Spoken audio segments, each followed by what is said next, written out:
Now let's hear from our first presenter, Mr. Mohammad Ahsanul Alam, Evaluation Specialist from NIPORT. Rahim, Honorable Chief Guest, Mr. Muhammad Zahid Malik MP, Honorable Minister, Ministry of Health and Family Welfare, Government of the People's Republic of Bangladesh. Honorable Special Guest, Professor Nasima Sultana, Additional Director General, Directorate General of Health Services. Honorable Special Guest, Ms. Shahan Ara Banu, Director General, Directorate General of Family Planning. Honorable Special Guest, Mr. Justice Sidwa, Director, Office of Population, Health, Nutrition and Education, USAID, Bangladesh. We have with us Dr. Tahmid Ahmed, Executive Director of icddr as guest of honor. Respected Chairperson, Mr. Sushanto Kumar Saha, Director General, NIPORT and Additional Secretary of the Government of Bangladesh, distinguished representatives of development partners, fellow colleagues and participants, representatives from print and electronic media, ladies and gentlemen, Assalamu alaikum and a very good afternoon. It is my pleasure to start the presentation of Bangladesh Adolescent Health and Wellbeing Survey 2019-2020 findings. Firstly, let me introduce Bangladesh Adolescent Health and Wellbeing Survey. The 2019-2020 Bangladesh Adolescent Health and Wellbeing Survey is a national survey that is first time conducted in Bangladesh. This could be a prime source of population and health data for Bangladesh. Hope the survey results will be widely used by policymakers, by program managers, by health planners, by researchers, and internationally to improve programs, identify areas of need, and to monitor Bangladesh progress on the move to the better health. Why adolescent survey? In Bangladesh, adolescents aged 10 to 19 years constitute over 1/5 of the total population. The Ministry of Health and Family Welfare of the Government of Bangladesh recognizes adolescent health as a critical areas of focus and has the primary responsibility for addressing adolescent health needs. The ministry developed a national strategy for adolescent health 2017-2030 with the goal that by 2030, all adolescents in Bangladesh will attain a healthy and productive life in a socially secure and supportive environment.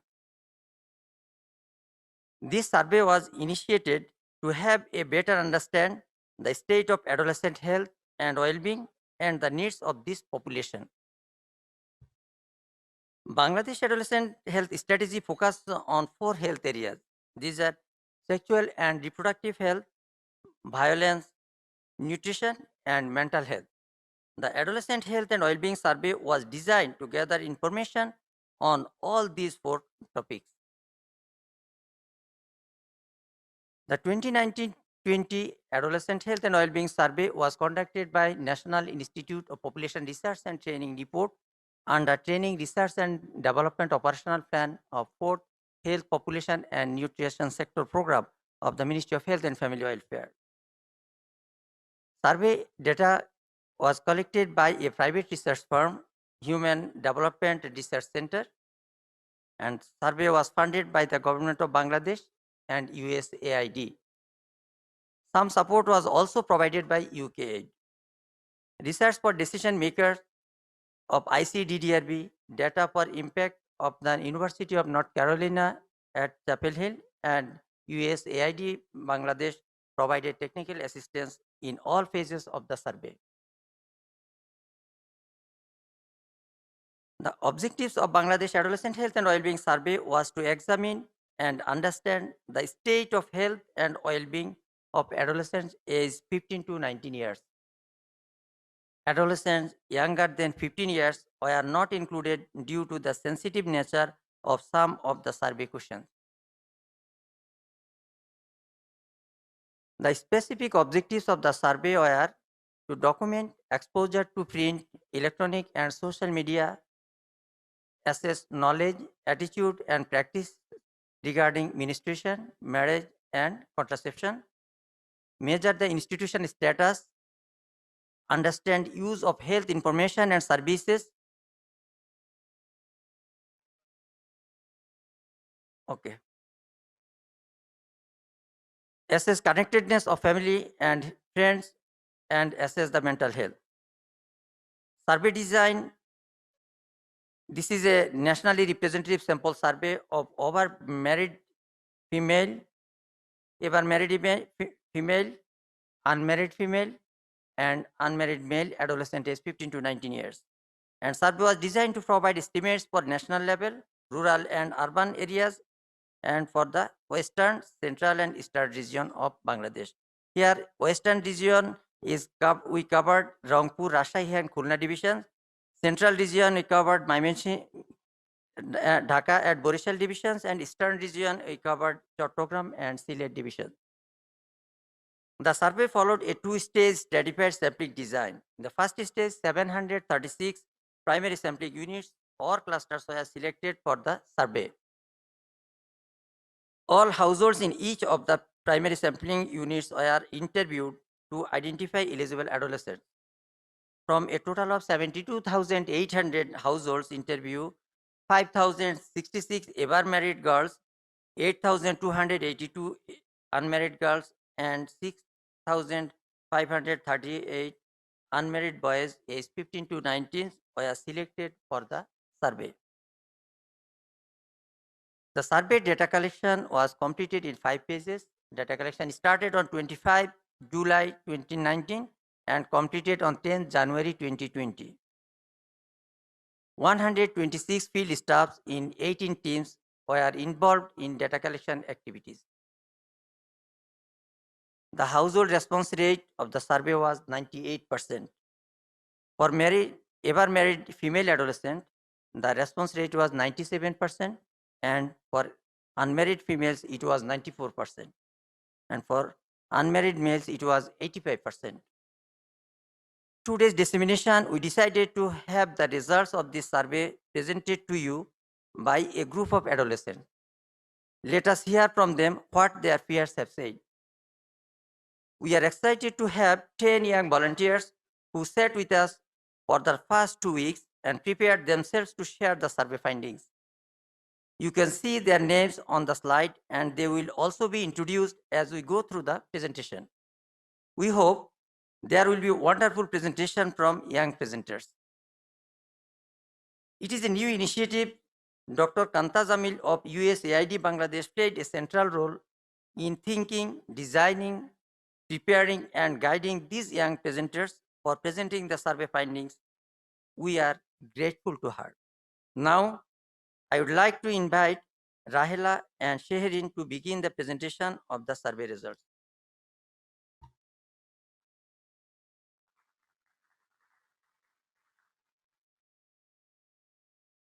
The survey collected basic information from all respondents interviewed that will help us to understand some characteristics of the adolescents. We shall present information on respondents' living status, schooling, work status, adolescents' involvement in extracurricular activities, and their affiliation with social organizations and adolescent programs. Living status of married adolescents. Just over half of the married female adolescents live with both their mother-in-law and father-in-law. About 15% live with their mother-in-law and another 2% with their father-in-law. Living status of unmarried adolescents. The majority, 80% to 84% of unmarried adolescents live with both their mother and father. There are also households where only one parent is present. 11% to 13% of unmarried adolescents live with their mother and 2% with their father. Around 4 to 5% of unmarried adolescents live in households without their parents. Current schooling. There was considerable variation in schooling status among the three groups of adolescents. Overall, 98 to 99% of adolescents have ever attended schools. However, the majority of married girls, 83%, discontinued schooling. In comparison, school dropout is much lower among unmarried girls, only 15%. Over a quarter of unmarried boys, aged 15 to 19, discontinued going to school. Thus, at the time of the survey, unmarried girls were most likely to be attending regular school or madrasa, and ever married females the least likely.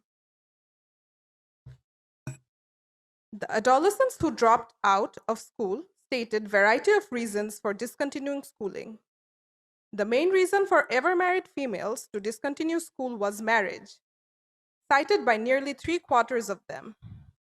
As for unmarried females, financial constraint was the most commonly cited reason for dropout, followed by 30% stating they lacked interest in schooling. For unmarried males, lack of interest served as the most common reason for dropout. Also notable is, half of the unmarried males dropped out due to financial constraint. Work status. At the time of the survey, nearly 1/3 of unmarried males were working for cash. This proportion was much lower for unmarried females and ever married females, at 12% and 6% respectively. Extracurricular activities. All adolescents were asked whether they participated in any of the specified extracurricular activities like drawing or painting, singing or dancing or drama, reading books other than textbooks, creative writing, and outdoor sports. The vast majority of unmarried males are involved in outdoor sports, and nearly half stated that they read books other than textbooks. Over half of unmarried females are involved in extracurriculars, with the most common activities being reading books and drawing and painting. Only 1/4 of ever married females participate in extracurricular activities, with reading being the most common activity among those ever married females that do participate.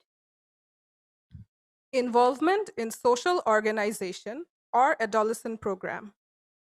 Unmarried boys are more likely to be associated with social organizations than unmarried girls. 22% of boys, compared to 14% of girls, are associated with any social organization. Only 2% of ever married females are affiliated with social organizations. Affiliation with adolescent programs is generally lower than with social organizations. Only 1 to 5% of adolescents participate in any kind of adolescent programs. To summarize, about half of the married females are living with both parent-in-laws, while 80% of unmarried females and males are living with both parents. 98% of adolescents have ever attended school. However, 83% of ever married female adolescents discontinued schooling mainly due to marriage. Over a quarter of unmarried boys dropped out mainly due to lack of interest and financial constraints.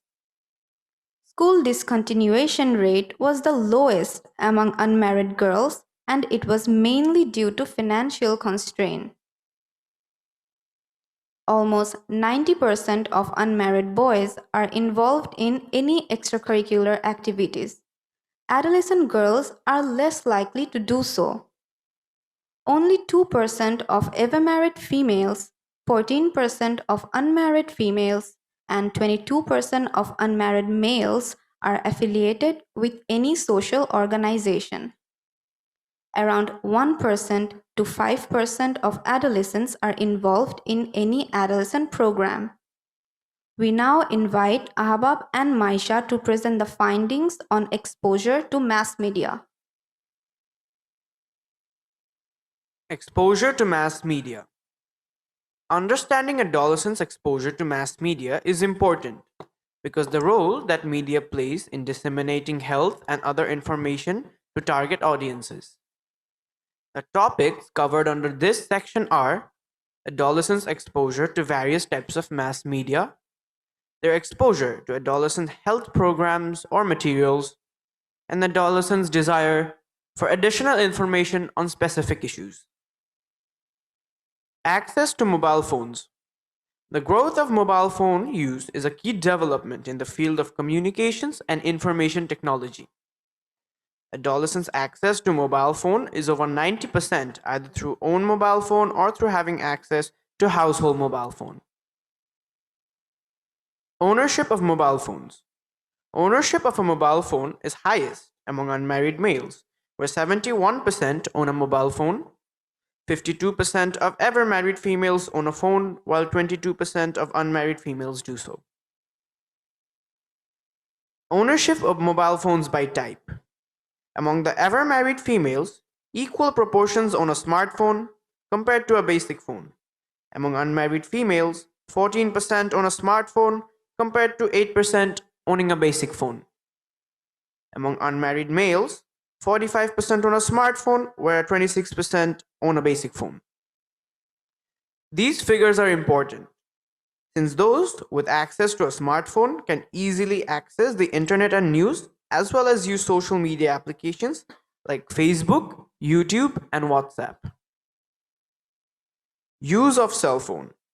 Text messaging remains the top use of mobile phones among all three groups, although unmarried boys are much more likely to use various mobile phone applications than the girls. Exposure to mass media. Adolescents were also asked whether and how frequently in a week they watch television, use the internet by means of a computer or mobile phone, read newspaper or magazines online or printed copy, and listened to the radio. Exposure to television is the highest among all three groups of adolescents, followed by internet. Unmarried males are most likely to be exposed to each of the four mass media, and ever married females the least likely. Exposure to adolescent program in the last 3 months.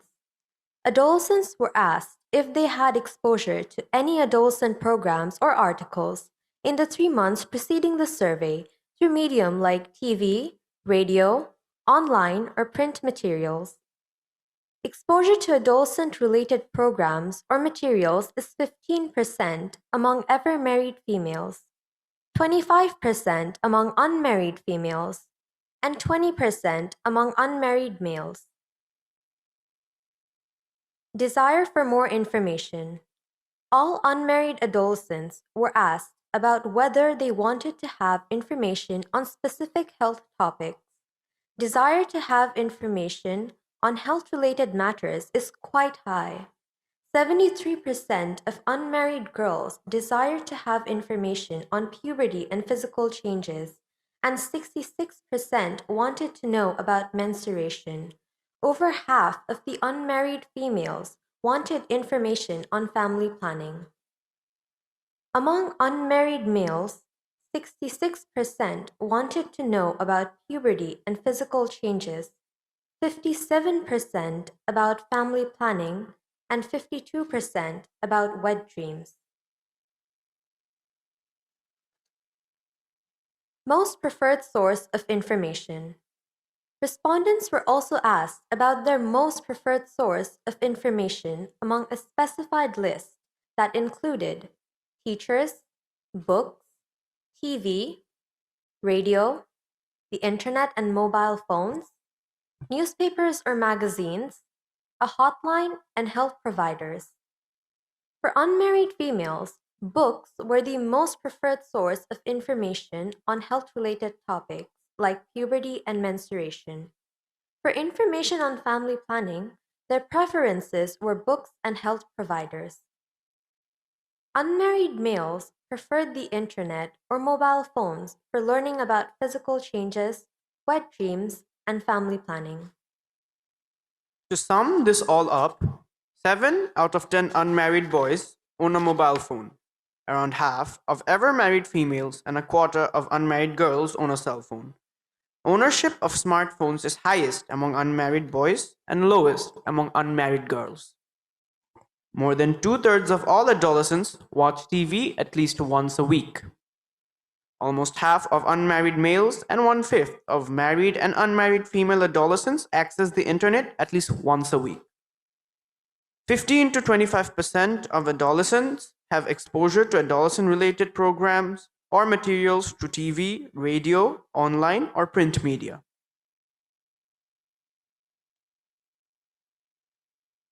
A large proportion of unmarried girls desire to know more about puberty, menstruation, and family planning.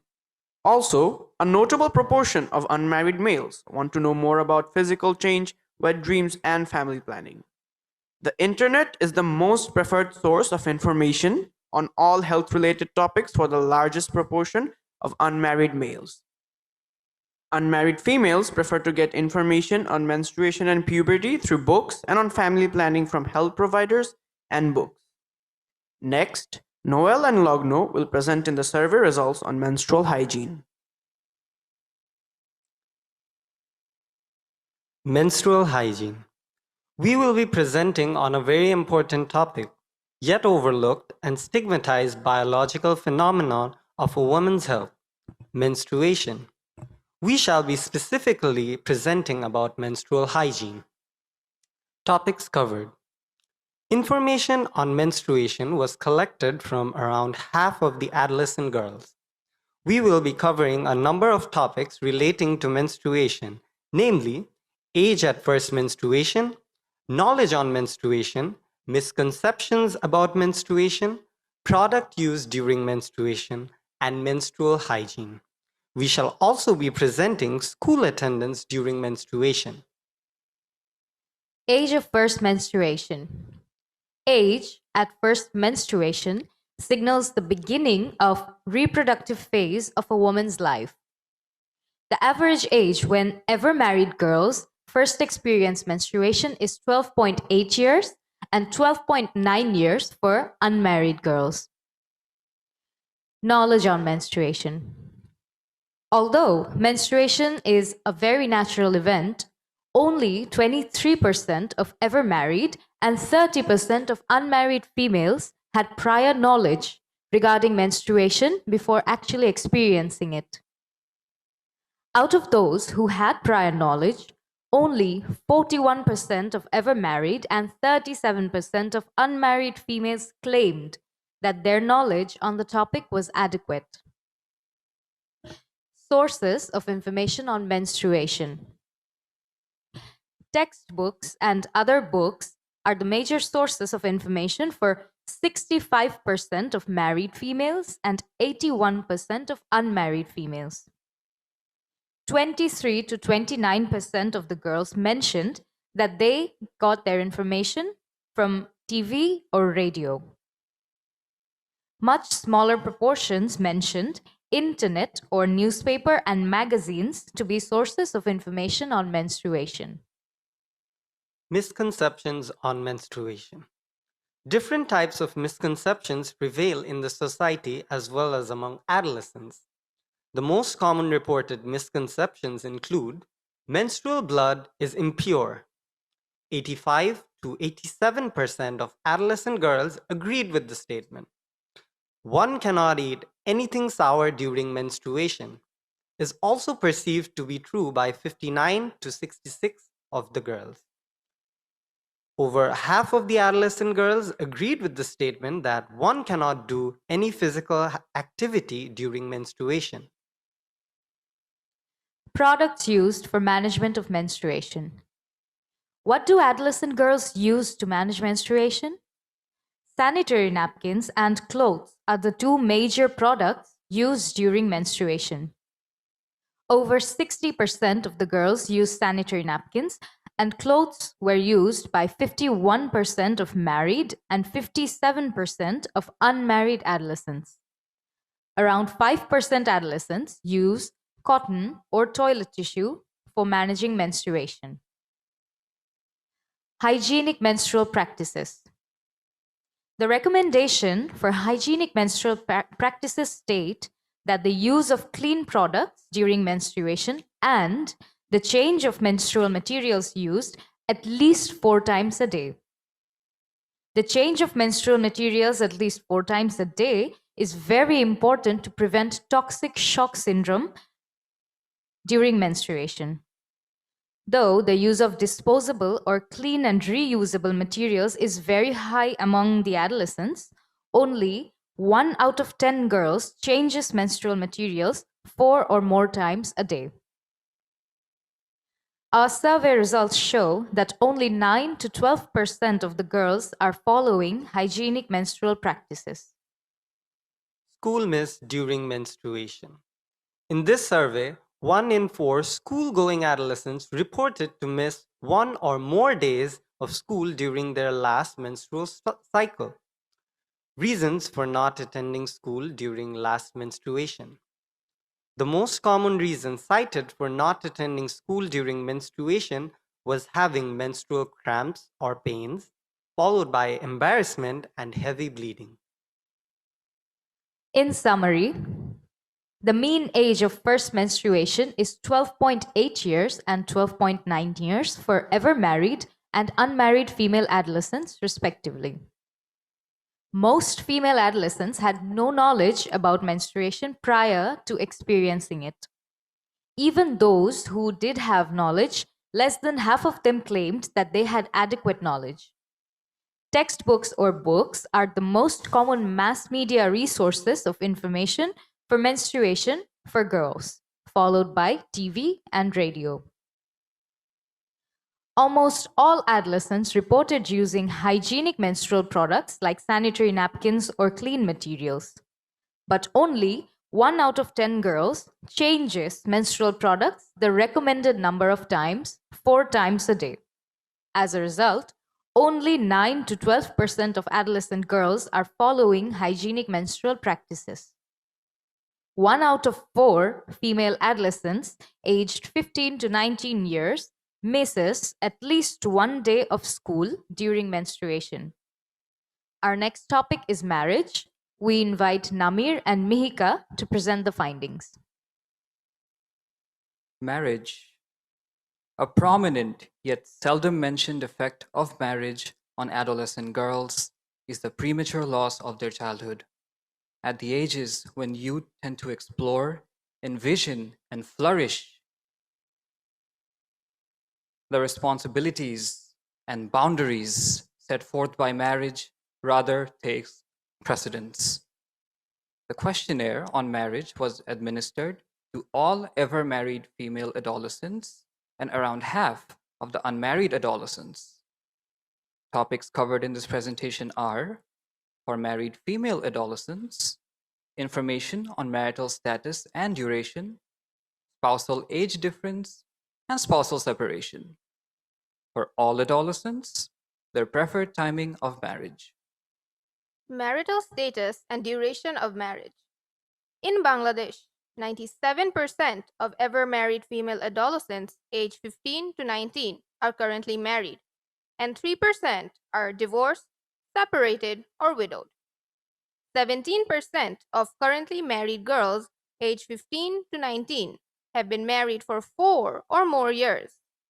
Half of them are married for 1 year or less, and 1/3 are married for 2 to 3 years. Spousal age difference. Adolescent girls are married to adults, often with a large age difference. 30% of married girls have an age difference of 10 or more years with their husbands. Another 51% have an age difference of 5 to 9 years. Variation in spousal age difference by wealth. spousal age difference varies by a household's economic status. In the highest wealth quintile, 45% of the girls have husbands with whom their age difference is 10 years or more. In comparison, among the lowest wealth quintile, 20% of female adolescents have such an age difference with their husbands. Spousal separation. As for spousal separation, the survey looked into the proportion of married adolescents who lived apart from their husbands. Overall, 18% of married adolescents lived apart from their husbands, half of whom live in Bangladesh and the remaining living overseas. The proportion of married adolescents who live separately from their husband varies notably by regions of the country. It is the highest in the eastern region. 27% of married adolescents in the eastern region were living separately, compared to 21% in the central region and 11% in the western regions. Also, adolescents in the eastern region were more likely to have spouses living abroad than the other two regions. Preferred timing of marriage. Ever married female adolescents were asked about their preference on the timing of their marriage in relation to the actual age at which they were married. About 2/3 of the married female adolescents stated that they would have preferred to be married later than the age at which they got married. Just under 1/3 felt that they were married at the right time. The preferred age of marriage in terms of unmarried female adolescents. The survey also asked unmarried adolescents to state their preferred age of marriage. Amongst unmarried girls, less than 1% preferred to marry before the legal age, which is 18 years for girls in Bangladesh. 42% preferred to marry at the ages of 18 to 19. About a quarter prefer to marry at the age of 22 or later. The preferred age of marriage in terms of unmarried male adolescents. 7% of unmarried boys preferred to marry before the legal age, which is 21 years for boys in Bangladesh. 38% preferred to marry at the ages of 21 to 23. Over half, that is 55%, preferred to marry at the age of 24 or later. To summarize, 3% of ever married girls aged 15 to 19 are separated, divorced, or widowed. 17% of currently married girls have been married for 4 years or more. 30% of female adolescents have an age difference of 10 or more years with their husbands. The highest proportion of female adolescents with a spousal age difference of 10 years or more is among the highest wealth quintile. 1 in 5 married adolescents live separately from their husbands. Among those who live separately, half of the husbands live in Bangladesh and the other half outside of Bangladesh. Married adolescents from the eastern region are most likely to have husbands living separately and overseas compared to those from the central or the western regions. 2/3 of married female adolescents would have preferred to be married later than the age at which they were married. Over a quarter of unmarried females preferred to marry at the age of 22 or later. Over half of unmarried males preferred to marry at the age of 24 or later. We now invite Maisha and Nahian to present the findings on family planning and health services. Family planning and health services.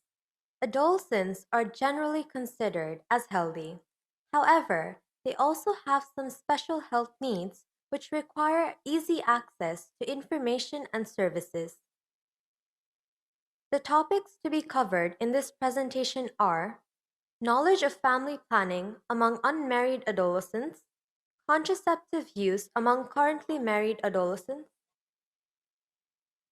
sources of modern contraceptives, health service use in the last 6 months, source of health care, type of health service sought. Knowledge of oral pill, condom, and emergency contraception. Unmarried adolescents aged 15 to 19 years were asked about their knowledge of contraceptive methods. If any respondent spontaneously did not mention about oral pills, condoms, or emergency contraceptives, then they were prompted about these three methods. Spontaneous responses were much lower than prompted responses. The results shown here include both spontaneous and prompted responses. Among these three methods, unmarried female adolescents are most likely to have heard of oral pills. 72% are aware of this method, while among unmarried male adolescents, condom was the most well-known method. 82% have heard about it. Knowledge of emergency contraceptive pills was much lower among both unmarried males and females. Only 1 in 5 males knew about it, while only 1 in 10 females have heard about emergency contraceptive pills. Awareness about sources of contraceptive methods.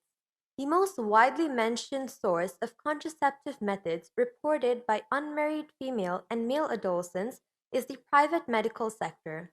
Knowledge of pharmacy as a source of contraceptives was predominant. Half of the unmarried girls and a quarter of the unmarried boys who are aware of contraception methods have the knowledge that public health facilities and providers offer family planning methods. Contraceptive use by currently married respondents.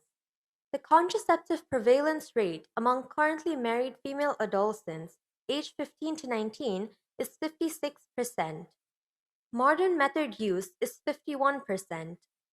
Pill is by far the most widely used method, and 33% respondents used it, followed by male condom 9% and injectables 7%. Sources of modern contraceptive methods. 64% of currently married female adolescents obtain their methods from the private medical sector, the overwhelming majority from pharmacies. Only 19% of married girls obtain the methods from the public sector. Health service utilization. 62% of ever married females, 50% of unmarried females, and 57% of unmarried males sought health care from health facilities or pharmacies or health providers in the 6 months preceding the survey. Sources of most recent health care. Adolescents sought care from a range of facilities and providers. The private sector was the most widely used source of health care for all the three groups of adolescents. The unmarried boys were more likely to seek health care from the private sector than the girls. Within the private sector, males were much more likely to seek care from pharmacies. 46% of boys received care from a pharmacy, compared to 17 to 21% of the girls. The public sector was the source of health service for around 1/3 of the females and 1/5 of the unmarried males. Types of health care sought. Overall, seeking care for general illness was most common among each of the three adolescent groups. Among ever married female adolescents, 41% sought care for general illness and 25% received maternal health services. Among unmarried females, 57% received services for general health problem and 11% sought vaccination services. 71% of the male adolescents received services for general health problem. 7% sought care for injuries or accidents, and another 7% for allergies, rash, or itches. In summary, knowledge of pill as a method of family planning is higher among unmarried females than males. On the other hand, unmarried boys have higher awareness of condom as a family planning method than unmarried girls. The contraceptive prevalence rate among currently married female adolescents aged 15 to 19 is 56%. The pill is by far the most popular used method, 33% use it. The private medical sector is the source of contraception supply for 64% of married female adolescents who use contraception. The majority, 61%, rely on pharmacies. In terms of knowledge and use of health services, we found that more than half of all adolescents visited healthcare facilities in the 6 months preceding the survey. The proportion ranges from 50 to 62%. Adolescents are most likely to go to the private sector for health services. Most seek healthcare for general illness. Let us now move to our next session. And for that, please permit me to invite Armin and Namir to share the findings on adolescent nutrition with us all. Diversified diet and optimum nutritional status have a significant effect during adolescence since it contributes maintaining a healthy weight, improving physical and intellectual performance, optimizing growth, and improving health. The questionnaire on nutrition and dietary diversity was administered to around half of the sampled adolescents. The topics that will be covered in our presentation are prevalence of stunting, underweight and overweight, dietary diversity in food consumption, and iron and folic acid supplementation. Definitions. Stunting, which is assessed by height for age, is a measure of linear growth retardation and cumulative growth deficits. Adolescents whose height for age z-score is below -2 standard deviations from the median of the reference population are considered short for their age or stunted. Underweight or thinness is assessed by body mass index, or popularly known as BMI. Adolescents whose BMI for age z-score is below -2 standard deviation from the median of the reference population are classified as underweight or thin. Overweight is also assessed by body mass index, and adolescents whose age-specific BMI z-score is more than 1 standard deviations above the median of the reference population are considered overweight. Stunting. Around 1/3 of female adolescents are stunted. Stunting among married females is slightly higher than the unmarried ones, 36% versus 32%. Stunting is lower among the unmarried male adolescents at 22%. Underweight and overweight. Only 4% of ever married female adolescents are underweight or thin, and 16% are overweight. 8 to 11% of unmarried adolescents are underweight, and another 9 to 10% are overweight. Overweight among adolescents by place of residence. The survey findings show that adolescents from urban areas are more likely to be overweight than their rural counterparts. 22% of married females living in urban areas are overweight, compared to 14% of those living in rural areas. Unmarried adolescents in urban areas are almost twice as likely to be overweight than those in rural areas. Dietary diversity definition. Based on the definition of the Food and Agriculture Organization of the United Nations, adequate dietary diversity means consuming food from at least 4 food groups. The food groups are mentioned on this slide. Vitamin A enriched food was defined by consuming vitamin A rich dark green leafy vegetables, vitamin A rich yellow, orange, red vegetables, and milk or yogurt. And iron enriched food was defined by consuming grains, nuts or seeds, vitamin C rich vegetables. The information on dietary diversity was collected from accounts of food consumed in the last 24 hours as reported by the respondents. Dietary diversity. 76% to 85% of adolescents consumed food that had adequate dietary diversity. The males are more likely to have adequate dietary diversity than females. 70% to 78% of adolescents consumed iron-rich food. Again, the consumption of iron-rich food is slightly better among males. 22% to 29% of adolescents consumed vitamin A-rich food in 24 hours preceding the survey. Iron folic acid. The National Strategy for Adolescent Health 2017 to 2030 states reducing anemia among adolescent girls and boys as one of its strategic objectives. To reduce anemia, one of the key approaches is to provide and promote micronutrient supplementation, including iron and folic acid, at health facilities, schools, and workplaces. Only 12% of ever married female adolescents received iron and folic acid supplementation in the 7 days preceding the survey. Among unmarried adolescents, the proportion receiving the supplementation is very low at 1% to 3%. In summary, around 1/3 of female adolescents and 1/5 of male adolescents are stunted. Around 1 in 10 unmarried adolescents are underweight and another 1/10 are overweight. 76% to 85% of adolescents consume food having adequate dietary diversity. Most adolescents, 70% to 78%, also consume iron-enriched food. But only around a quarter are consuming vitamin A-rich food. Lastly, the proportion receiving iron and folic acid supplementation is very low. Our next presentation is on gender norms.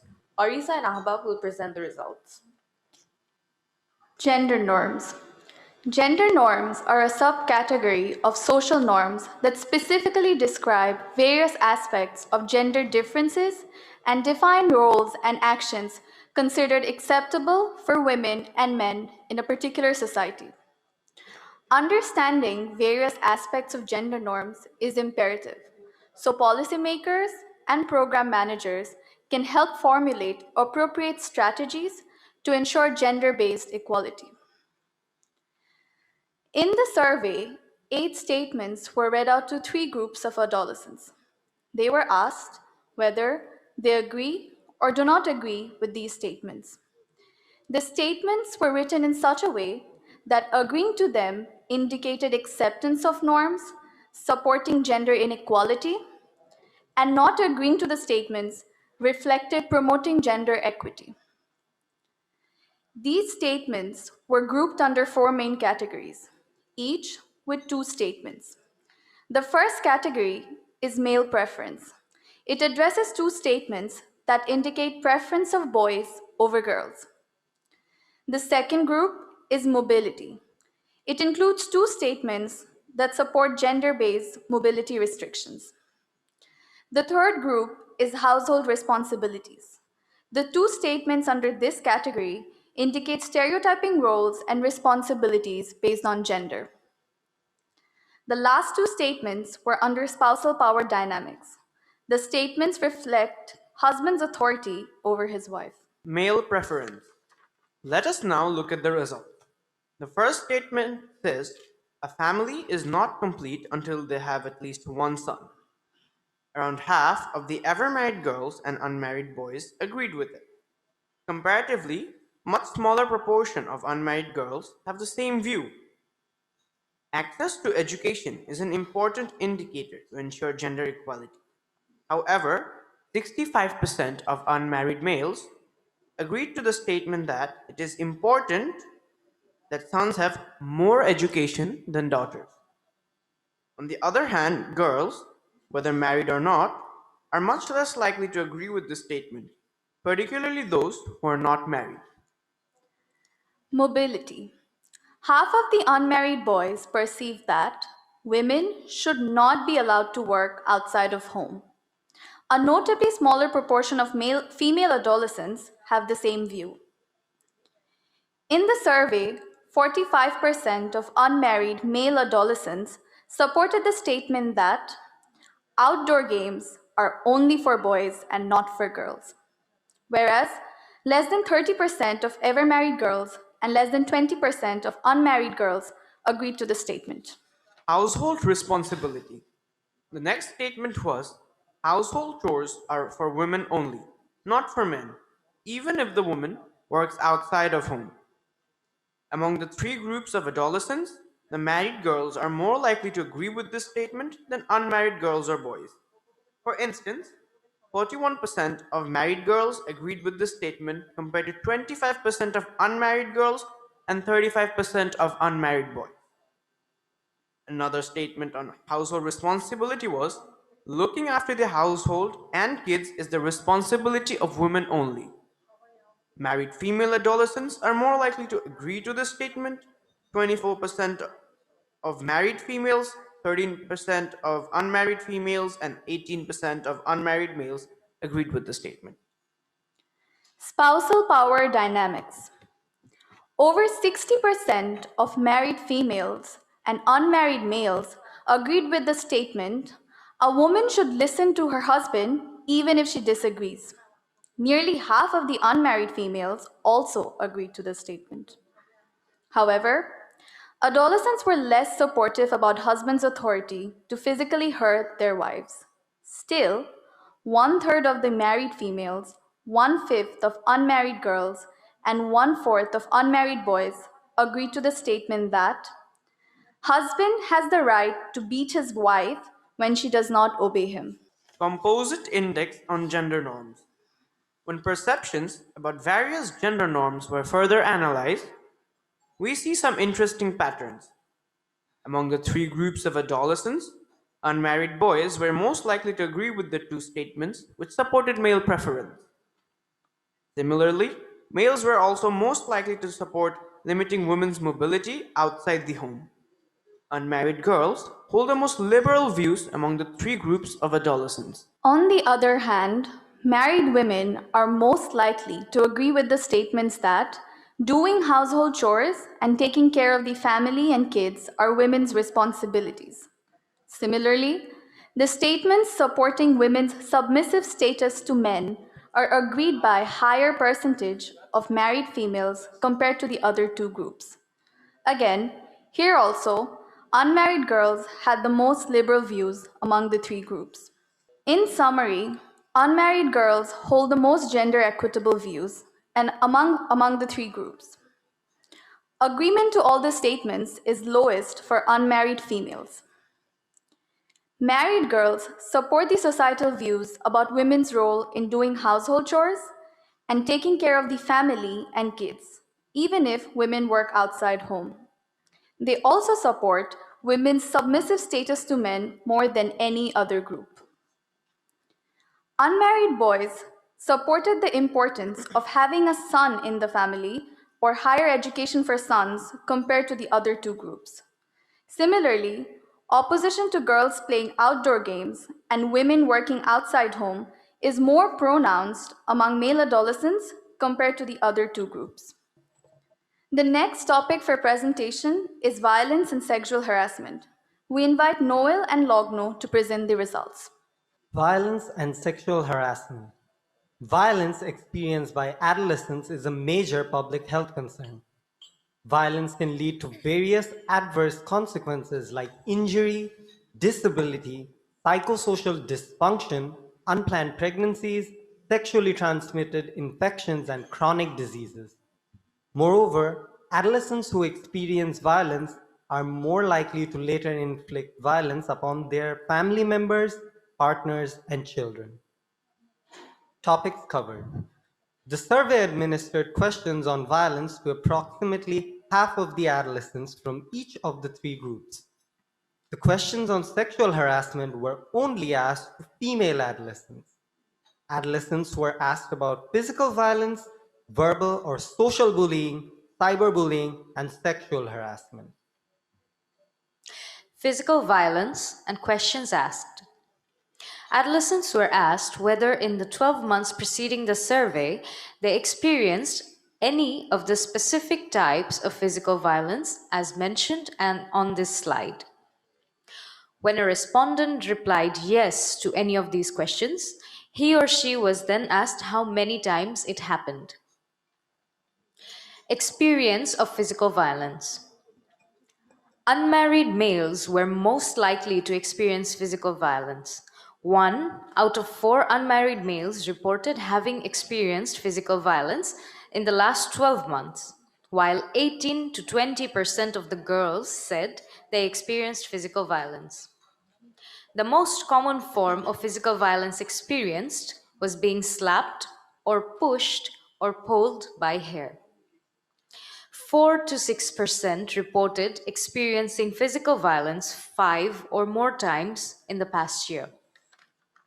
Perpetrators of physical violence. The perpetrators of physical violence vary for the 3 groups of adolescents. Among ever married females, husbands were by far most reported as perpetrators at 77%. Among unmarried females, 38% reported that mothers perpetrated physical violence. Other notable perpetrators were friends or classmates and siblings.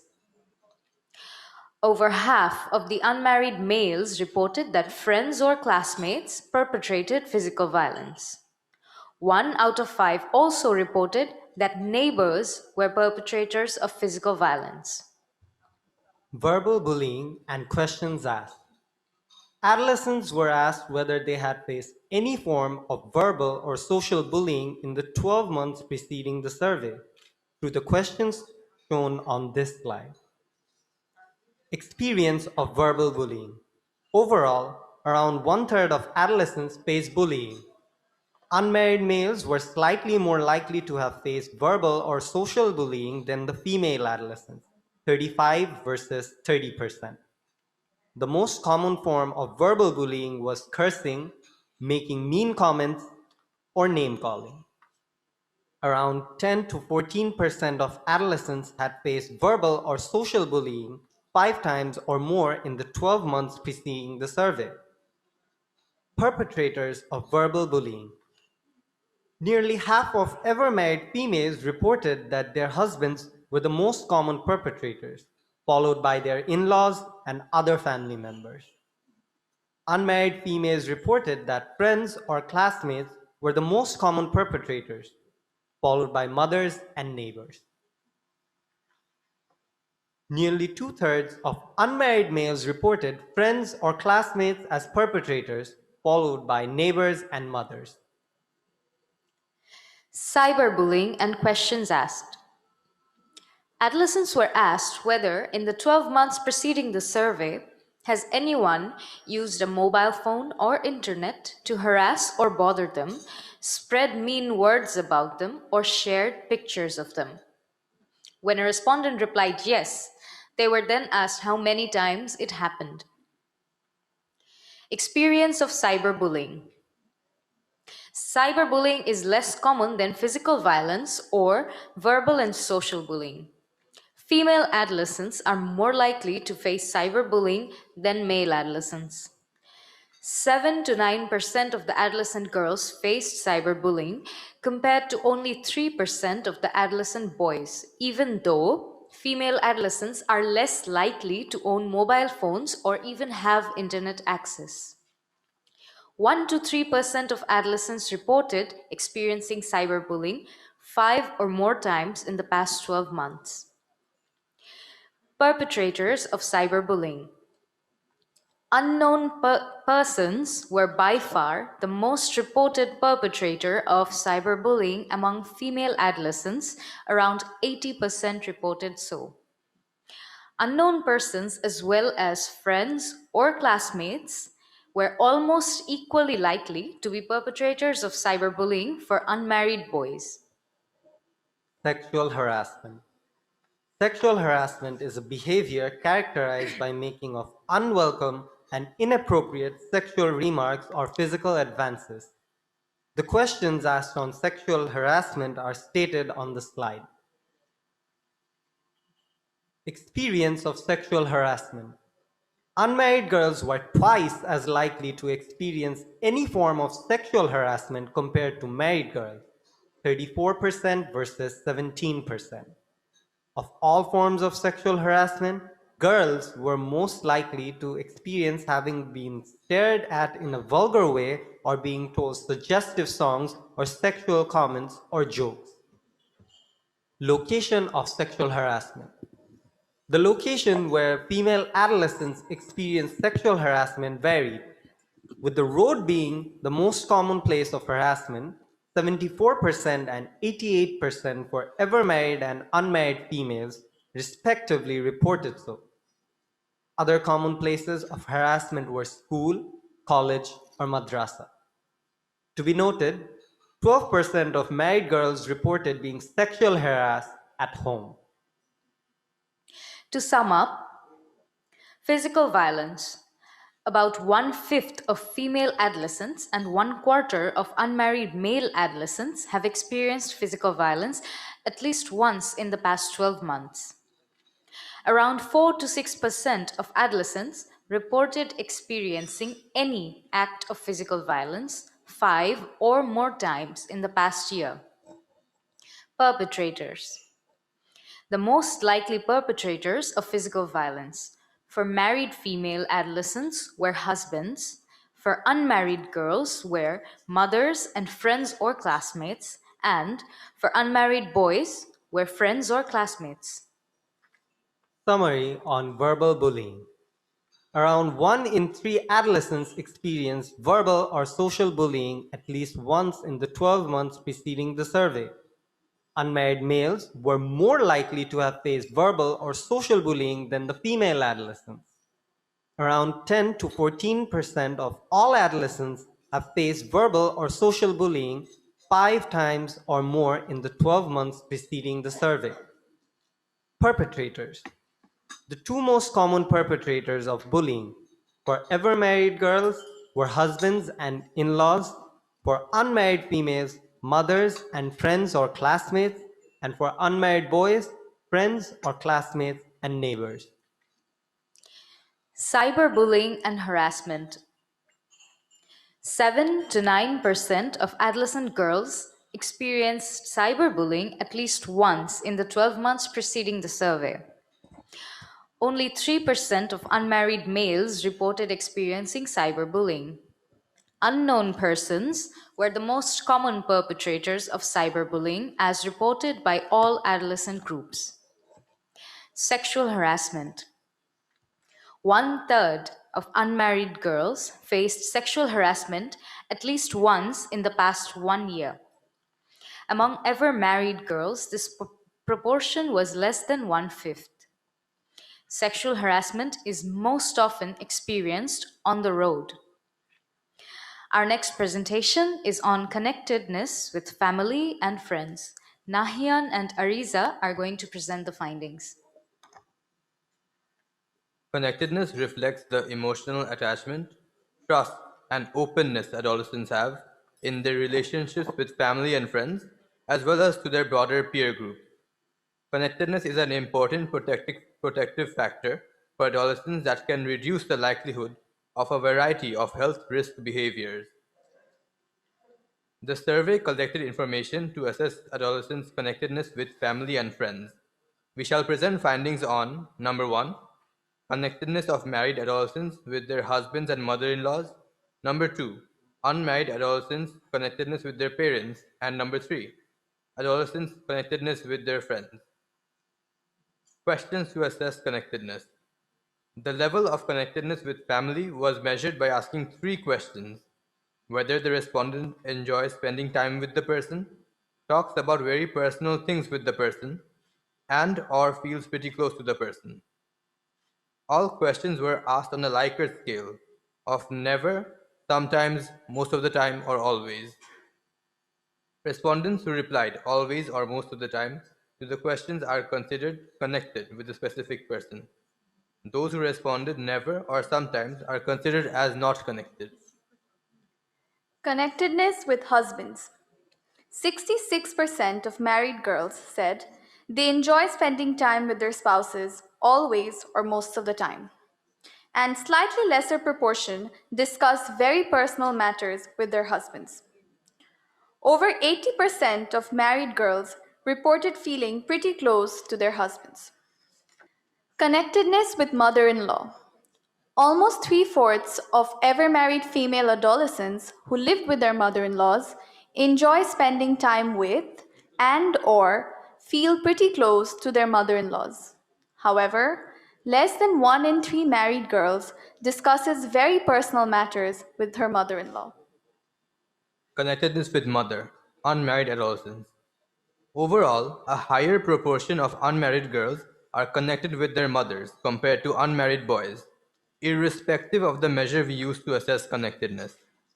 87% of unmarried girls enjoy spending time with their mother. This proportion is much smaller, 65%, for boys. While over half of the unmarried girls talk about very personal matters with their mothers, only 1/5 of the boys do so. Over 90% of unmarried females and 80% of unmarried males feel pretty close to their mothers. Connectedness with fathers, unmarried adolescents. Around half of the unmarried female and male adolescents reported enjoying spending time with their fathers. And only a small proportion talk about very personal matters with their fathers. Around 2/3 of unmarried adolescents reported feeling pretty close to their fathers. Connectedness with friends. Among ever married females, almost half said they have close and trusted friends. Among unmarried girls and boys, a higher proportion, 60 to 66%, reported having close and trusted friends. Only 24% of married girls talk about very personal matters with their friends. In comparison, 43 to 45% of unmarried adolescents talk about personal matters with friends. Summary. Connectedness with husband. 2/3 of the married women are connected with their husbands by the measure that they enjoy spending time with their husbands always or most of the time. However, a lesser proportion, 57%, said they discuss very personal matters with their husbands. Connectedness with mother-in-law. Almost 3/4 of ever married female adolescents who lived with their mother-in-law reported feeling pretty close to and/or enjoying spending time with them. A much lesser proportion, less than 1/3, reported discussing very personal matters with their mother-in-laws. Connectedness with mother. A very high proportion, 87% of unmarried girls stated that they enjoy spending time with their mother always or most of the time. Among boys, this proportion was 65%. Over half of the girls discuss very personal matters with their mothers, but only 1/4 of the boys do so. Overall, unmarried girls appear to be more connected with mothers than unmarried boys. Connectedness with father. Around half of the unmarried adolescents said they enjoy spending time with their fathers. Only a smaller proportion of unmarried adolescents discuss personal matters with their fathers. Overall, the percent of adolescents who feel connected with fathers is almost the same for girls and boys. Unmarried adolescents, both boys and girls, appear to be more connected with mothers than with fathers. Connectedness with friends. Unmarried adolescents are more likely to have trusted friends and discuss personal matters with friends than married girls of the same age. Our last presentation topic is mental health. We invite Shehreen and Namir to present the findings. Mental health. In low and middle income countries like Bangladesh, mental health is an often ignored area in health programs. For adolescents, it is almost non-existent. While dealing with so many physical health issues, we often forget that the word health encompasses one's mental status as well.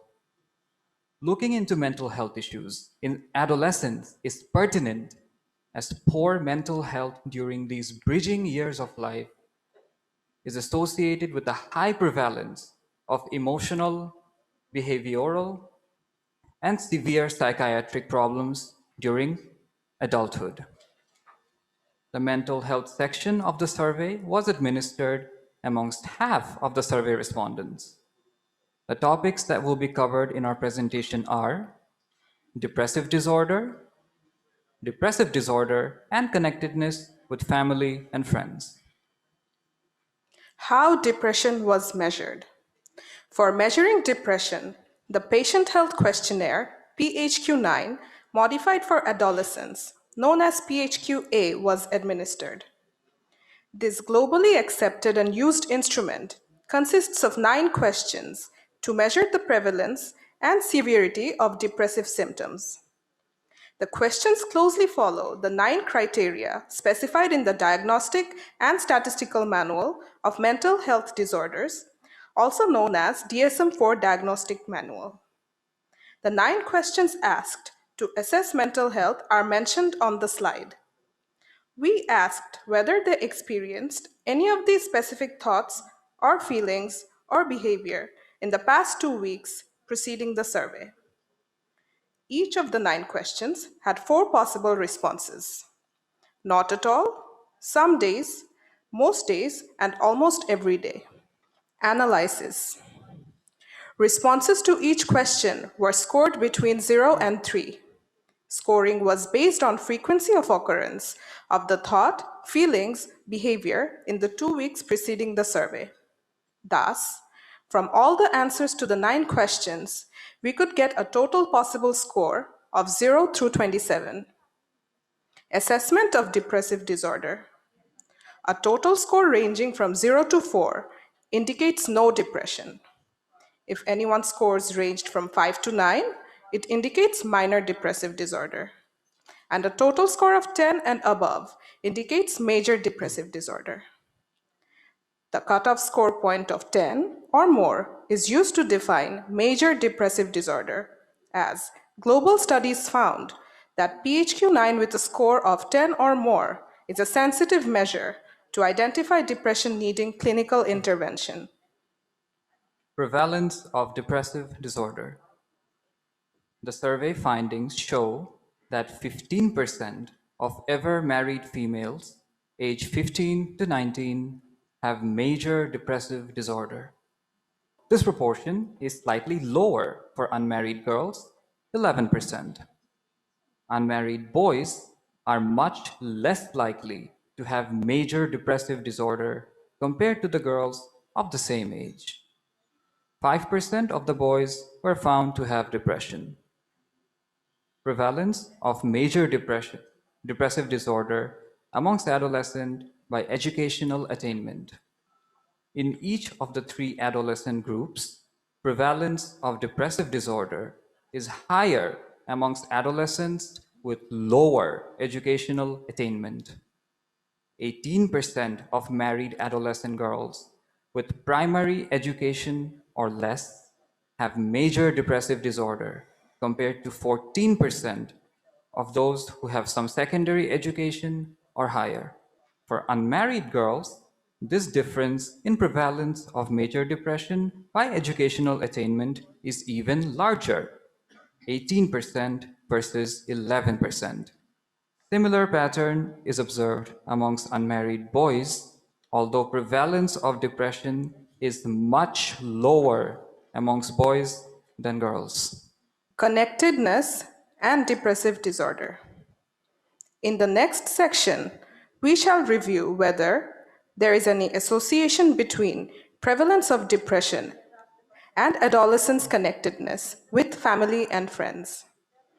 The indicator used here to assess connectedness with family is whether the respondent enjoys spending time with specific family members. For friends, the indicator which have been used are has close and trusted friends and talks openly with friends about very personal things. If the response to the above questions are always or most of the time, then we consider the adolescents to be connected with family or friends. Major depressive disorder and connectedness with husbands. The survey shows that married adolescents who are connected with their husbands are less likely to have major depressive disorder, compared to those who are not connected, 12% versus 19% respectively. Major depressive disorder and connectedness with mother and father. Unmarried girls who are connected with their mothers are less likely to have major depressive disorder compared to those who are not connected. On the other hand, the prevalence of depression among unmarried girls does not vary by the level of connectedness with their fathers. Interestingly, there is no variation in the prevalence of major depressive disorder amongst unmarried males by their level of connectedness with their mothers or fathers. Now, we look at the prevalence of depression by connectedness with friends. First, we look at ever married females. Here, we see a different pattern. Married girls who are connected with friends are more likely to have major depressive disorder than those who are not connected with friends, 20% versus 13%. The same pattern also holds for unmarried adolescents as well. Unmarried females who are connected with their friends are slightly more likely to have major depressive disorder. The same pattern also holds for unmarried boys. 7% of unmarried males who are connected to their friends have major depressive disorder compared to 4% of those who are not connected. To summarize, 1 in 7 married female adolescent and 1 in 10 unmarried girls aged 15 to 19 have symptoms of major depressive disorder. Girls are 2 to 3 times more likely to have major depressive disorders than boys. For all 3 adolescent groups, the likelihood of having major depressive disorder is lower among adolescents with higher educational attainment. Married adolescents who are connected with husbands have lower prevalence of major depressive disorder than those who are not connected. Unmarried girls who are connected with their mothers are less likely to have major depressive disorder compared to those who are not connected. Prevalence of depression varies very little by unmarried girls' level of connectedness with father. Unmarried boys' connectedness with mother or father has no association with the prevalence of depression. Adolescents who are connected with friends seem to have a higher prevalence of major depressive disorder. This pattern is particularly notable amongst ever married adolescents. Thank you. Ladies and gentlemen, and this was the last presentation for today. A big thanks to all the presenters for the analytical and informative presentation. You have definitely given us all plenty of food for thought, obviously. Now, with kind permission of the chair, we would like to continue to our next session, which is the question answer session.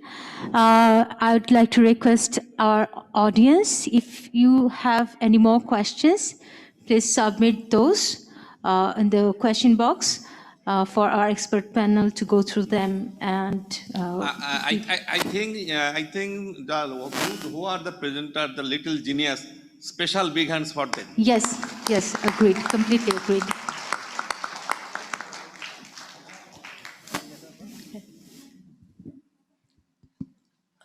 We are not yet finished with the little genius. Yes. Okay. When we talk about adolescent health, one thing that is said is talk to the adolescents themselves. So when we were planning for this survey, they were not involved with the survey. But when we looked at the results, we thought, let us get the adolescents for whom we have done this. And with COVID time, it has been hard to get, in touch with adolescents from all range of groups, which we hope to do in our later period. But as they came here, what we made sure is that they learn from the survey, some things and how they relate to it. And we ourselves wanted to learn from them too. So always, whoever we are involved with surveys, we always have questions about the various results that we see. And as we were working with them, we asked the questions that we had and had lots of informal discussions. And I just thought it would be nice to share with you some of the discussions that we have had with them so that you also understand their views on some of the results that we have seen today. So we will start and just share some of the, rich findings or their thoughts on these that I have come to know from them. We have a little time, not that much time, so we will just focus on certain aspects. Our first question to them was that, they come from Dhaka and they are all English medium students and they come from relatively well-to-do families. And our adolescents survey is really represents nationally. And I was just wondering that, does it relate to them? Can they relate to these findings? So I think our first question is to you. When you saw these results, could you even relate to it?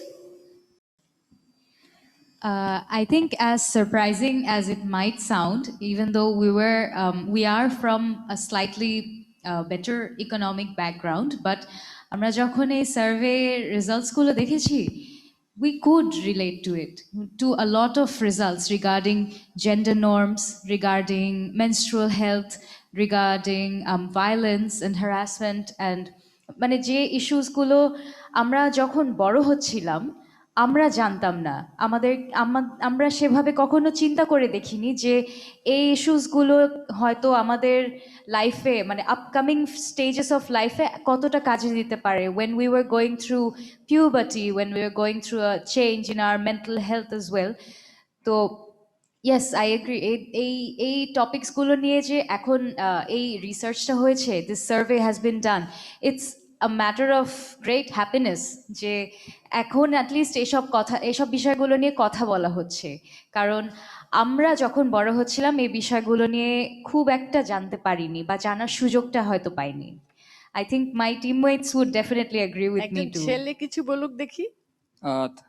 I'll definitely agree with Logno in this case, because দেখা যাচ্ছে যে while growing up and as we still are growing up, আমরা অনেক ইস্যুসই হয়তো face করেছি যেটা just given the fact that we are from a relatively privileged background, আমরা খুব কমন সাথে শেয়ার করতে পেরেছি বা নিজেদের সাথে হয়তো রেখেছি ব্যাপারগুলো। But seeing the data in the surveys and the results and the findings, we can see যে a lot of the problems we faced, a lot of the proportion of the entirety of Bangladesh has faced as well, especially people of our age groups. So যখন দেখতে পাচ্ছি যে now we can relate our experiences to people of the same age or relatively the same age in the entire country, it first of all makes us feel a bit comfortable that yes, we are not alone. And second of all, it gives us hope as well. যে এইসব issues নিয়ে এখন যেহেতু কথা বলা শুরু হচ্ছে, hopefully things will get better and we will get stronger as well. Okay, I'm going to skip some topics and just go to the topics where we had lots of discussions. So one thing that comes out is the need for information. We have seen that quite a large proportion of the adolescents have said that they want to know about physical changes, puberty, menstruation, family planning. And we had some discussions and there was some interesting for me to learn from you. So could you just share some of those with the audience? Yes, I definitely agree that there is a very large knowledge gap on these topics, especially menstruation, because even though we come from relatively privileged backgrounds and we also live in the capital city of the country, we still don't have access to as much information as we need at the right time. Because from my personal experience, a lot of girls who I've talked to have experienced their first time without knowing what it was. And if you put yourself in their shoes, then you will be able to realize how traumatizing and scary that experience may be. But I would say that we are relatively lucky because our parents and our friends, they are educated enough যে তাদের সাথে openly discussion করা যায়. But for many girls, this is not the reality. And this topic is very stigmatized and tabooed for them, so they can't get their questions answered. And they don't have enough knowledge on topics such as menstrual hygiene, how to use sanitary products properly, and how to manage premenstrual syndrome. And they have to carry out their daily activities and get on with their life in a lot of embarrassment, pain, and discomfort. Ariza, আমার মনে আছে তুমি একটা story share করেছিলে. Will you share that? Yeah, so as Armin said, that we don't have the adequate information, and what it does is it just makes us afraid of this whole thing when it's a very natural thing. And as Armin mentioned, that we are still lucky and privileged that our parents are educated and they can tell us. But I remember Akbar, one of my housemates, she came up to me and she asked me, "Je, meder keno eta hoy?" Right? And she said it in a way that it's a curse for women. And she has her own child, and she was telling me, "Je, keno amader etai hobe? Keno?" And I tried to explain to her that this is not a curse. This is a very natural thing, and this actually gives us the ability to, reproduce. And I tried to explain a little bit to her, and she understood, and she was very surprised because she had no idea. ও জানতোই না যে কেন এটা হচ্ছে, and ও মনে করতো যে এটা হচ্ছে একটা punishment from God for women. So yeah. I was wondering, যে স্কুলে তো তোমরা যাও, স্কুলে as a part of it পড়ানো হয়? Auntie, I'd like to talk about that. যে হচ্ছে আমাদের স্কুলে usually biology books A sexual reproduction in humans এর চ্যাপ্টারটা আর কি অনেক সময় staple করে দেওয়া হয় আর বলা হয় যে তোমরা নিজেরাই বাসায় পড়ে ফেলো। And the thing is, যখন আমরা details actually পড়ি এটা biologyতে, it's in 9th or 10th grade. But by that time, most of us girls have already had to encounter all those terrifying thoughts and feelings and fears with our first period. And by that time, it's just too late. All the information we can gather around the age of 12.8 and 13 years is mostly from our friends, from side talk and conversations, because often our teachers might feel uncomfortable sharing with us about what's actually happening. And our parents, on the other hand, aren't sure how to put it forth to us and might be hesitant to do so. And thus, because of this, and because of the cultural taboo it has become, we are left in such a baffling position that we don't understand how to deal with this. And in return, we have to be embarrassed. We think we have to be embarrassed about such a natural process of our bodies. I would like to add to that by saying that I think in our society there is this idea that boys don't need to know about menstruation because ওদের সাথে এটা হয় না. But and as Maisha already mentioned, the pages in our textbook are stapled, and অনেক সময় বাবা মা এবং টিচাররাও এটা নিয়ে কথা বলতে চায় না. But that doesn't mean that boys' curiosity goes away, and they often look for other sources for information.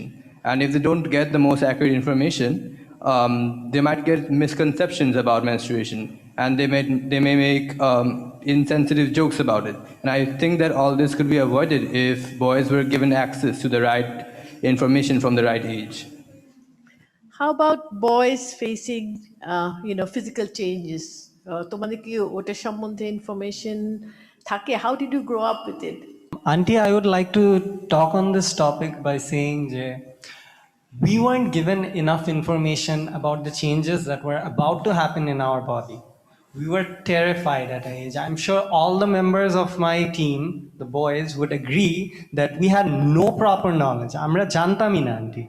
We were given the conception যে eventually body যখন grow করে তখন এগুলা হয়, but not how these function or how we are going to face these situations. But due to this survey, now এই topicsগুলোর উপর যেহেতু light পড়ছে, I think this is a very good opportunity for us to realize how important such a topic is.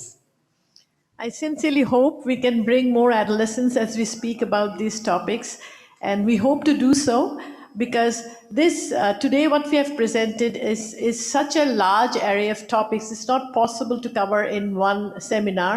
So we will hope to have a series of discussions where we will bring people who are working on those topics, and also bring maybe a more variety group of adolescents and also parents to hear from them and move forward.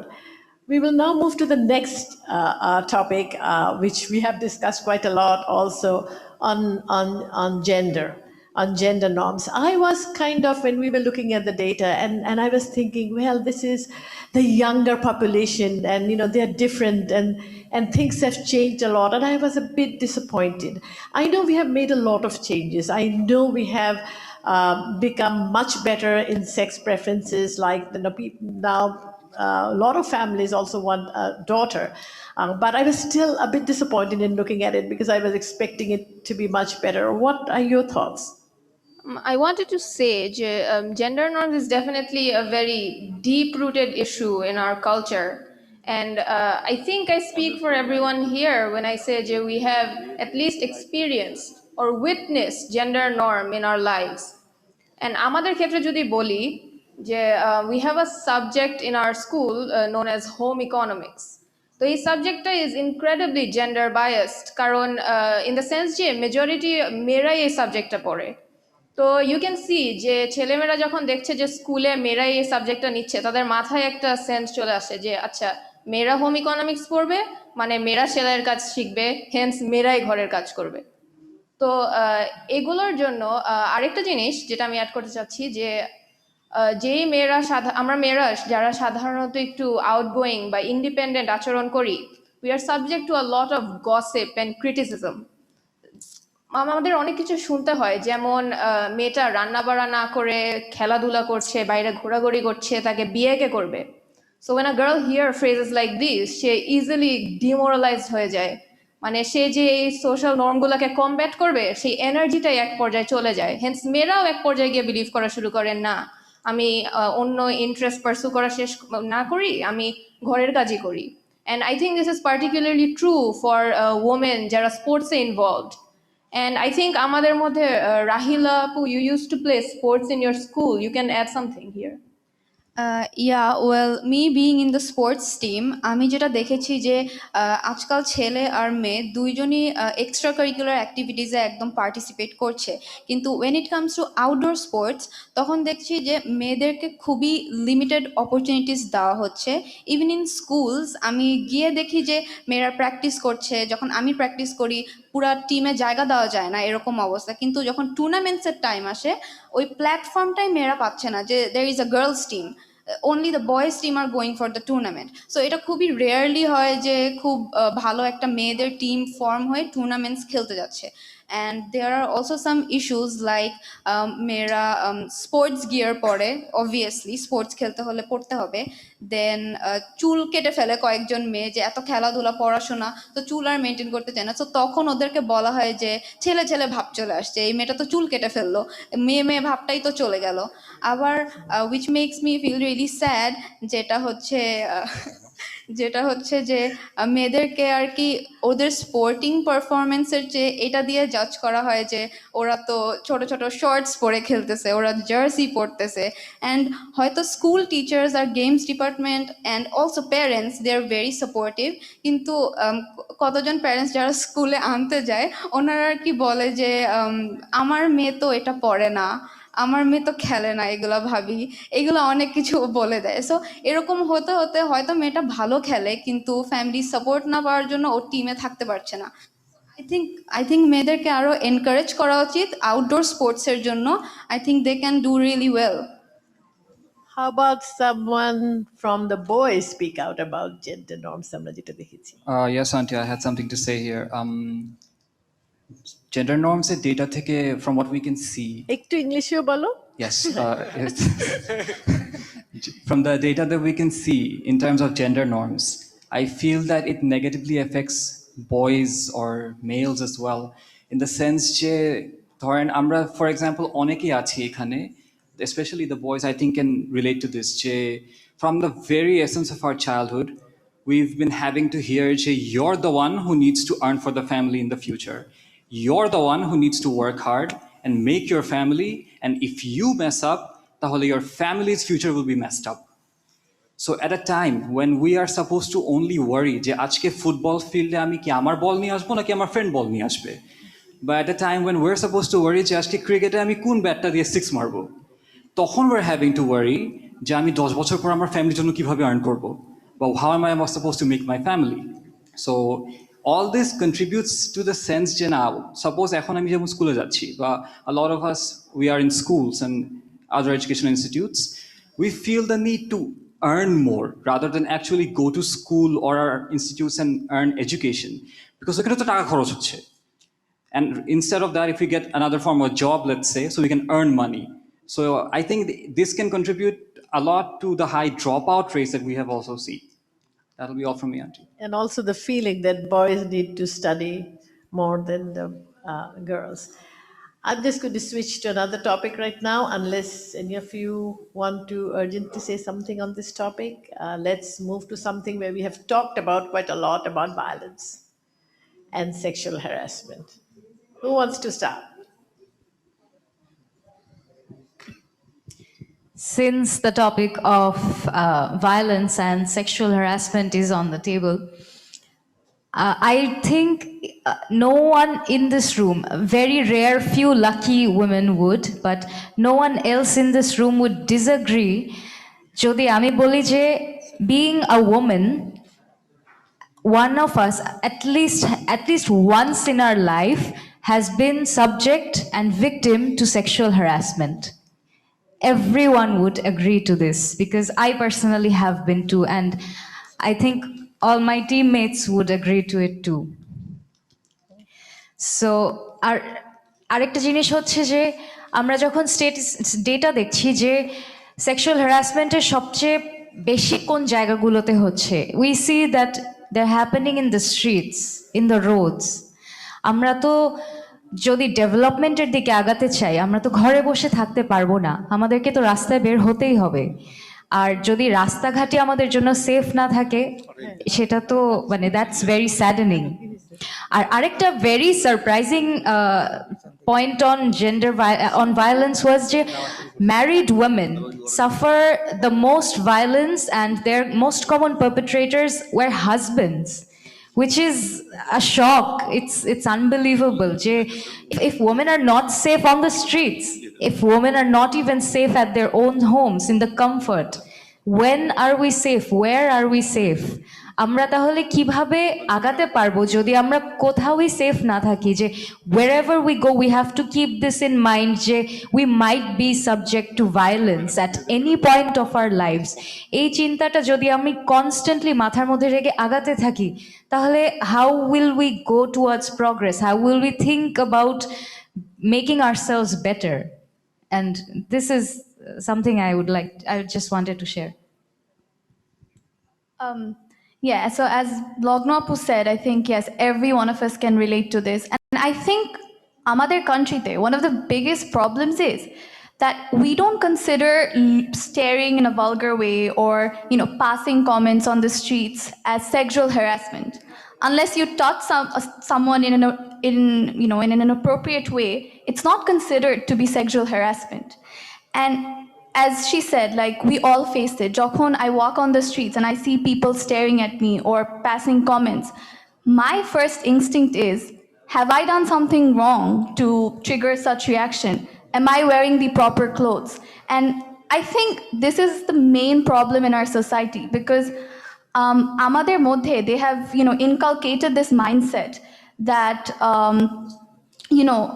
if something is wrong, it's probably the fault of the girls. And say if we protest or if speak up, I have been subjected to this harassment or whatever, the first thing that people will ask me, what were you wearing? Did you have orna? Were you covering yourself up? And I think this is a big issue, because people engage in victim shaming instead of questioning the offenders. Ar eta hocche oderke aro enable korche, which is further aggravating this problem. So this is what I feel. Okay, I'm going to move from sexual harassment because we'll never stop there. So maybe talk a little bit about violence. We talked about physical violence and Auntie, I had to share something. Is that culturally, আমরা দেখতে পারি যে hitting your child is seen as a form of disciplining them. But there's always a fine line between disciplining your child and violence. Of course, বাচ্চারা দুষ্টামি করবে, মা বাবা একটু মাইর দিবে, that's normal. But there's always a limit when disciplining your child turns into your child becoming indifferent or getting distant from you. And I think the solution to this is proper communication. Communication is always key. And I think if such actions do take place, parents should be considerate and have a proper talk with their children to like bujhak why they did what they did. And I think that would make a big difference, and I think it's really needed. Abba, by the way, is the youngest in the group. He's in grade 8 and he talks like a guardian. I think Shireen wanted to say something about bullying. Yes, I wanted to shed some light on the topic of bullying.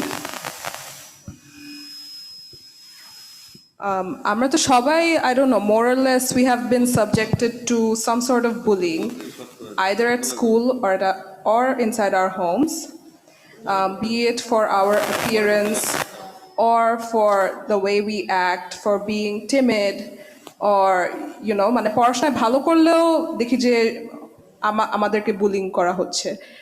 তো ছোটবেলায় এটার যতটুকু না প্রভাব পড়ে, বড় হওয়ার পরে হচ্ছে সে যখন একজন অ্যাডাল্ট হলো, somehow that person suffers from lack of self-confidence or has anxiety and depression. তো যেসব এই একটা ছোট জিনিস যেটা আর কি ছোটবেলায় প্রিভেন্ট করা যায়, সেটার কারণে বড় হয়ে তার এত ধরনের সমস্যা দেখা যাচ্ছে।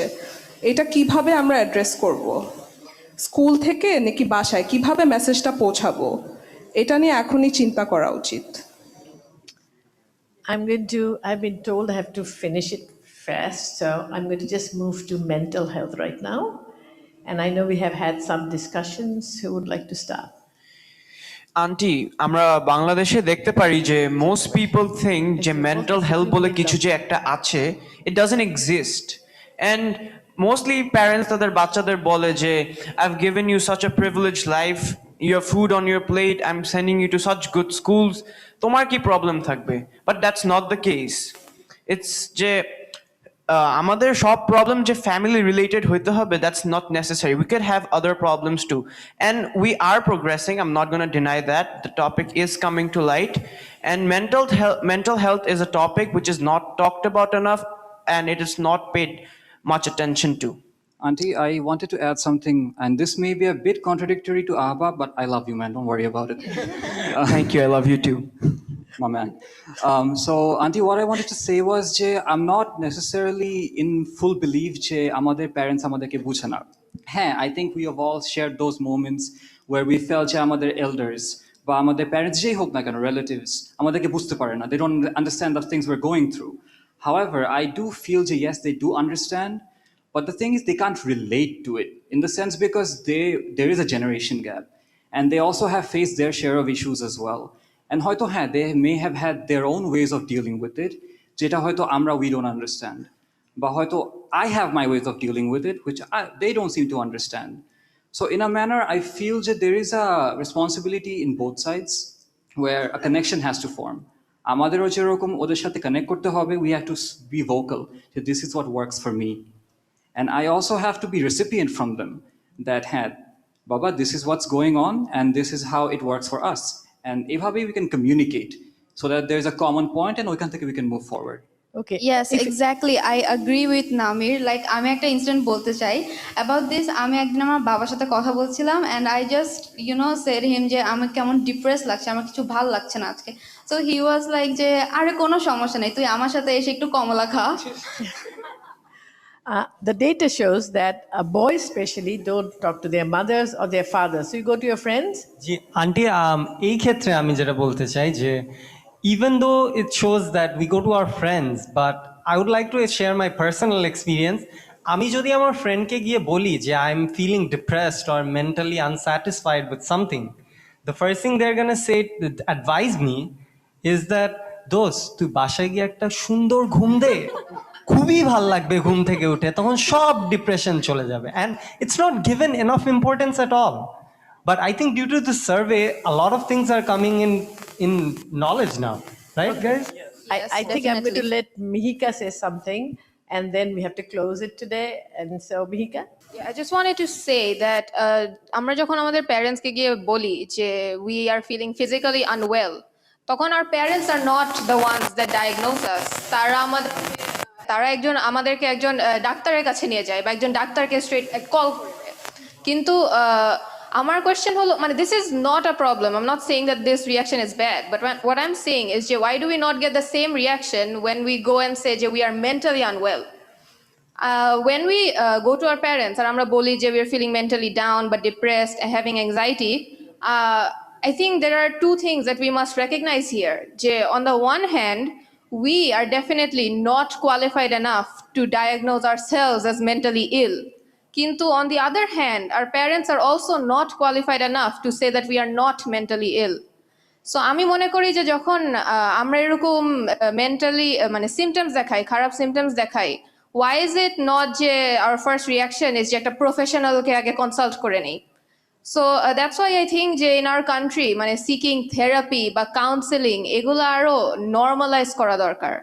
And I'm hopeful যে with the coming generation আস্তে আস্তে জিনিসটা will receive more attention আর চেঞ্জ আসবে। Thank you. I don't think anybody could have put it better. So I enjoyed so much working with them, and I hope you have enjoyed listening to them. Thank you.